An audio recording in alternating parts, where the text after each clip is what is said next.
अशी चालू द्या पुढं. एक गोष्टीचं वाईट वाटतंय, सांगू का? बाबासाहेबांची लढाई सगळ्या जाती धर्मासाठी होती. अण्णाभाऊंची लढाई सगळ्या जाती धर्मासाठी होती, बरोबर. महात्मा फुलेंची लढाई सगळ्या जाती धर्मासाठी होती. स्त्री आणि पुरुषांसाठी होती का? दोघांसाठी होती. ती स्त्रिया उपस्थित आहेत. दादांनो मला एवढं सांगा,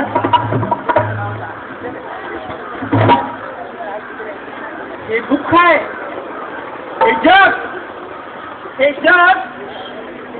अर्थ स्त्रियांचं बनलेलं आहे, हे विसरून चालणार नाही.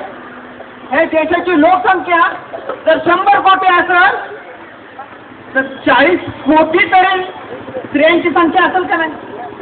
जर स्त्रियांना चळवळीत वगळलं, क्रांतीतून वगळलं तर क्रांती होऊ शकते का? 40 कोटी 50 कोटी जनतेला साईडला ठेवून क्रांती होणार नाही. म्हणून आपल्या बरोबर आपली आई, आपली बायको,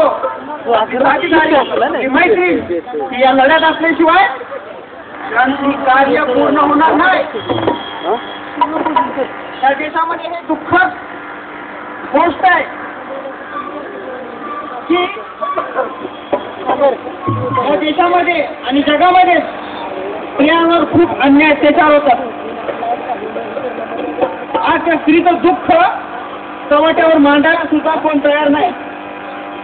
पण आपण कार्यकर्ते आहोत, आपण बाबासाहेबांच्या चळवळीतले कार्यकर्ते आहोत, क्रांतिकारक आहोत.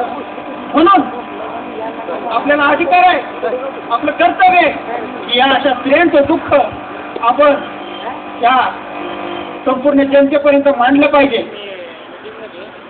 कितीतरी स्त्रिया असंघटित क्षेत्रात काम करतात, खूप गरिबी दिवस काढतात,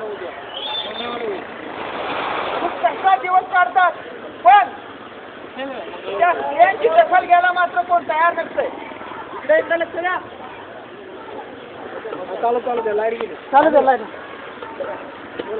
स्त्रियांचं दुःख मांडायला कोण तयार नसतंय. जर शक्य झालं तर जवळ या, म्हणजे वरडायची आवश्यकता लागणार नाही. तर असं जे स्त्रीचं दुःख, हे गवटी काम करणाऱ्या स्त्रीचं दुःख काय असतं हे या गाण्यात सांगतो, ऐका.